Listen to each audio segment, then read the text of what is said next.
여러분, 만약 2000년 된 기독교 교리를 빅뱅 이론이나 양자역학 같은 최신 과학의 언어로 완전히 업데이트한다면 어떨까요? 네, 오늘 우리가 함께 살펴볼 건 바로 이 아주 대담하고 흥미로운 제안입니다. 자, 그럼 바로 시작해보죠.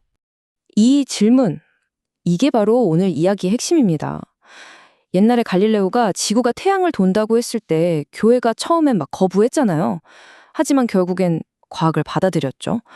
어쩌면 지금 우리가 바로 그런 새로운 차원의 도전에 직면한 건 아닐까요? 와, 이 비유 정말 기가 막히지 않나요? 우리의 몸과 정신, 그러니까 이 하드웨어는 엄청나게 발전했는데 우리가 믿는 종교라는 소프트웨어는 아직도 옛날 버전에 머물러 있다는 거예요. 비유하자면 최신 스마트폰으로 20년 전 흑백 게임을 돌리려는 거나 마찬가지죠. 당연히 삐걱거릴 수밖에 없지 않을까요? 네, 바로 이 낡은 운영 체제가 문제의 핵심이라는 겁니다. 우리가 어릴 때부터 외웠던 사도신경이나 인간은 태어날 때부터 죄인이다라는 원죄론 같은 것들 말이죠. 이런 전통 교리들이 오늘날 과학을 배우고 합리적으로 생각하는 우리 머릿속에선 자꾸 부딪히는 거예요. 그러면서 혼란을 느끼는 분들이 정말 많아졌습니다. 예를 들면 이런 것들이죠. 성경에 나오는 기적을 글자 그대로 믿어야 하는 문제라던가 조상한테서 죄가 유전된다는 원죄 개념 같은 거요. 또 저 멀리 하늘 보좌에 앉아서 우리를 심판하는 왕 같은 신의 이미지. 이런 것들이 우리가 아는 빅뱅이나 진화론 같은 과학적 세계관하고는 영 안 맞는 거예요. 그러니까 마음속에 믿음은 있는데 교회는 안 나가는 소위 가나안 성도들이 늘어나는 게 어찌 보면 당연한 현상일지도 모릅니다. 기존의 설명 방식이 더 이상 마음에 와닿질 않으니까요. 그래서 나온 해법이 뭐냐? 바로 제2의 프로테스탄트 운동이라고 불리는 아이디어입니다. 여기서 중요한 건 신앙을 버리자는 게 절대 아니에요. 오히려 그 반대입니다. 과학이라는 이 최신 렌즈를 끼고 우리가 믿어왔던 것들에 더 깊은 진짜 의미를 다시 한번 들여다보자는 거죠. 자, 이 새로운 프레임워크에서 가장 먼저 바꾸는 건 바로 신에 대한 개념 자체입니다. 저 하늘 위 옥좌에 앉은 인격적인 군주가 아니라요. 빅뱅을 일으킨 이 우주 만물에 깃든 근원 에너지 그 자체를 신이라고 보는 겁니다.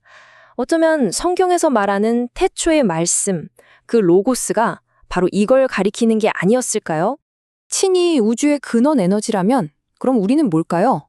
네, 바로 그 에너지의 신성한 파편이라는 겁니다. 죄를 갖고 태어난 결함 있는 존재가 아니고요. 우주가, 즉 신이 우리 하나하나의 의식을 통해서 스스로를 경험하고 있다는 거죠. 와, 생각만 해도 엄청나지 않나요? 우리가 바로 신의 일부라는 이야기입니다. 자, 이제부터가 진짜 재밌어집니다. 보세요. 신을 우주의 근원 에너지로 그리고 우리를 신의 표편으로 딱 재정의하고 나니까 기존의 모든 교리들이 완전히 다르게 보이기 시작하는 거예요. 관계 설정 자체가 바뀌었으니까요. 그럼 이 새로운 기반 위에서 핵심 교리들을 한번 재부팅 해볼까요? 낡은 도그마가 어떻게 최신 버전으로 업데이트되는지 지금부터 하나씩 살펴보겠습니다. 먼저 동정녀 탄생입니다. 이걸 꼭 생물학적으로 불가능한 기적으로만 봐야 할까요? 이 새로운 해석은요, 그게 아니라는 겁니다. 이건 물리적인 사건이라기보다 인간의 이기심이나 욕심, 즉 에고에 전혀 오염되지 않은 순수한 신의 의식이 이 땅에 딱 나타난 것, 일종의 차원적 전이를 상징한다는 거죠. 그러니까 물리적 기적이 아니라 더 높은 차원의 의식이 현현한 사건으로 보는 겁니다. 다음은 십자가, 즉 대속입니다. 기존에는 이걸 예수님이 우리 죄 대신 벌을 받는 법적인 거래처럼 생각했잖아요. 근데 이 새로운 관점은 완전히 달라요.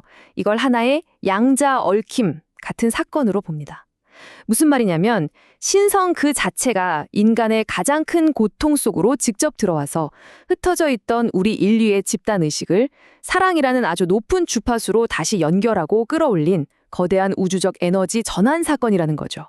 거래가 아니라 통합인 겁니다. 부활도 마찬가지입니다. 죽었던 몸이 다시 살아나는 물리적인 현상으로만 볼 게 아니라 우리 인류가 앞으로 나아가야 할 영적 진화의 최종 모델을 보여준 사건으로 해석하는 거예요. 탄소 기반의 이 육체를 넘어서서 순수한 정부와 에너지로 이루어진 존재, 성경에서 말하는 신령한 몸으로 차원이 상승하는 것. 부활이 바로 그 가능성을 우리에게 보여줬다는 거죠. 자, 그럼 이렇게 신학이 업데이트되면 우리 실제 삶, 그러니까 신앙의 사용자 경영은 어떻게 바뀔까요? 이게 제일 중요하겠죠? 이론만 멋있으면 뭐 하겠어요? 내 삶이 바뀌어야죠. 사실 이 해답은 이미 성경에 나와 있습니다.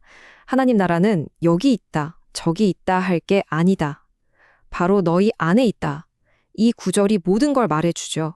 천국은 우리가 죽어서 가는 어떤 장소가 아니라 바로 지금 내 안에서 찾아야 하는 상태라는 겁니다. 네, 바로 이겁니다. 예전에는 천국을 죽어서 가는 곳, 착한 일에 대한 보상처럼 생각했다면 이제는 관점이 바뀌는 거죠. 천국은 지금 이 순간에 존재하는 상태라는 겁니다. 내 의식이 우주의 근원 에너지, 즉 사랑과 완전히 하나가 되어 공명하는 그 상태, 그게 바로 천국을 경험하는 순간이라는 거예요. 미래가 아니라 바로 지금 여기서요. 그럼 구원은 뭘까요?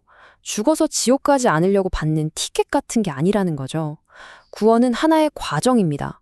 어떤 과정이냐면 나라는 이 좁은 에고의 감옥에서 탈출해서 모든 것과 연결된 우주적인 의식으로 계속해서 확장해 나가는 영적인 진화 과정. 그 자체가 바로 구원이라는 겁니다. 자, 이렇게 개인의 신앙과 구원에 대한 이해가 바뀌면 당연히 우리가 함께 모이는 공동체, 즉 교회의 역할에 대한 생각도 바뀔 수밖에 없겠죠. 과거의 모델이 교회를 감옥처럼, 즉 죄인들을 가두고 규칙과 두려움으로 통제하는 곳이었다면 새로운 모델은 교회를 발전소로 봅니다. 어떤 발전소냐고요? 바로 영적 발전소죠. 서로 모여서 당신 안에도 신성이 있어요 라고 확인해주고 우리가 가진 사랑의 에너지를 함께 증폭시켜서 세상을 밝히는 그런 곳. 정말 멋진 비전 아닌가요? 오늘 나눈 이 모든 이야기들은 결국 이 마지막 질문 하나로 모아집니다. 한번 상상해 보세요. 지금 우리의 의식 상태가 그냥 내 기분이나 생각에서 끝나는 게 아니라 어딘가에서 탄생할 다음 우주의 물리 법칙을 결정하는 초기값이 된다면 어떨까요? 좀 엄청난 얘기 같지만 그렇게 생각한다면 지금 이 순간 여러분의 의식은 과연 어떤 우주를 창조하고 있습니까?